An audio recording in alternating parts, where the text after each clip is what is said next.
Welcome all of you to Defense at 30. Let's make a view on defense throughout the month. Defense at 30 powered by VIHAYAS Aerospace, a journey beyond the end.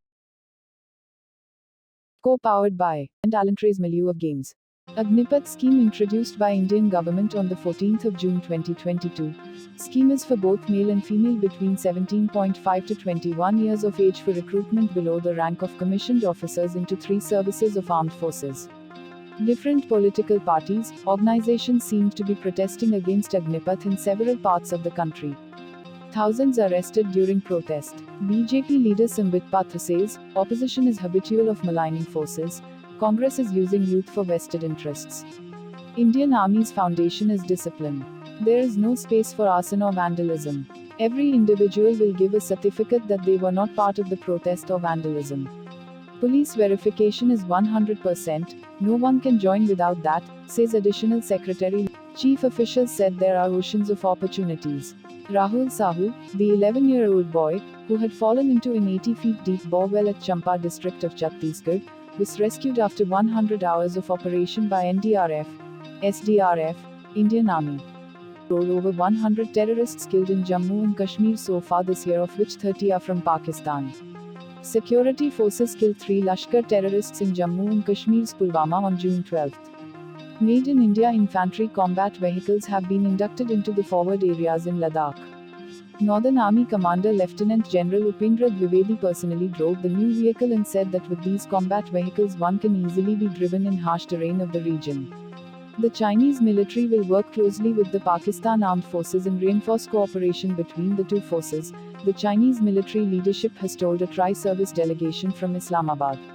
Russia-Ukraine war continues, at least 47,000 deaths, around 400 missing, approximately 1.5 crore displaced, more than 2.3 thousand buildings destroyed, much more than property of 6,000 crore damaged. Russian Il-76 cargo plane has crashed en route to Ukraine, killing 4 crew, as it exploded into a huge fireball in the sky. The Il-76 was attempting an emergency landing in Ryazan shortly after refueling in the city.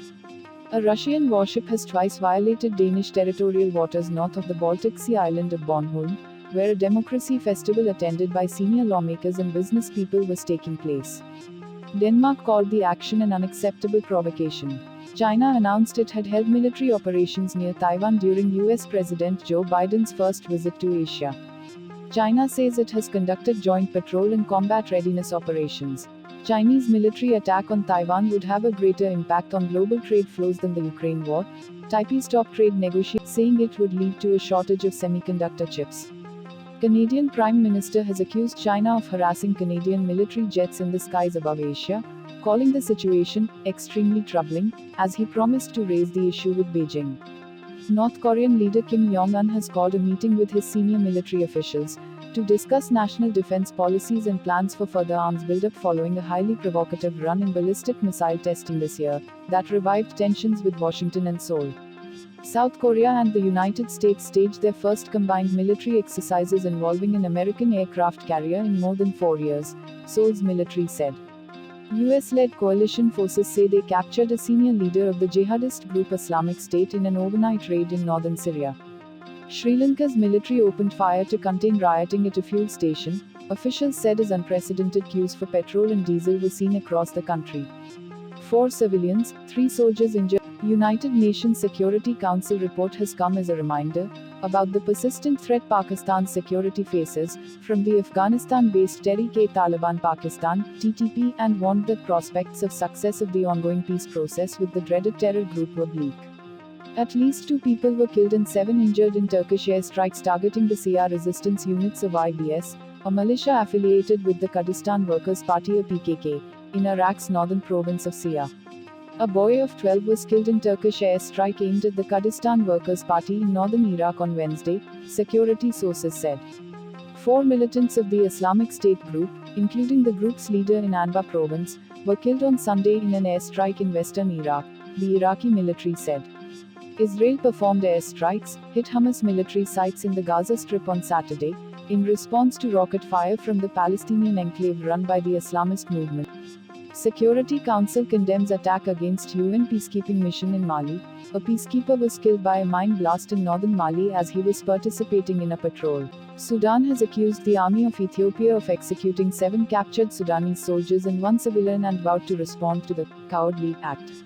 Armed men killed at least 100 civilians in a rural district of northern Burkina Faso close to the border with Niger, security source said. Burkina Faso's government spokesman, Lionel Bilgo, said 50 bodies had been found so far. Eritrean forces shelled a town in North Ethiopia as per internal UN documents and regional forces. A 14-year-old girl was killed and 18 injured. 132 villagers killed by Islamist militants in multiple attacks on villages in central Mali, the government said. Some of the perpetrators have been identified, it added. France's military announced that French drone strikes killed nearly 40 Islamic extremists who were traveling on motorcycles near Niger's border with Burkina Faso. Democratic Republic of Congo has repeatedly accused Rwanda of backing the M23. M23 rebels in DR Congo have seized the eastern border town of Bunagana. India successfully test-fired the vertical launch short-range surface-to-air missile, VLSRSAM, from Indian naval ship off the coast of Chandipur in Orissa.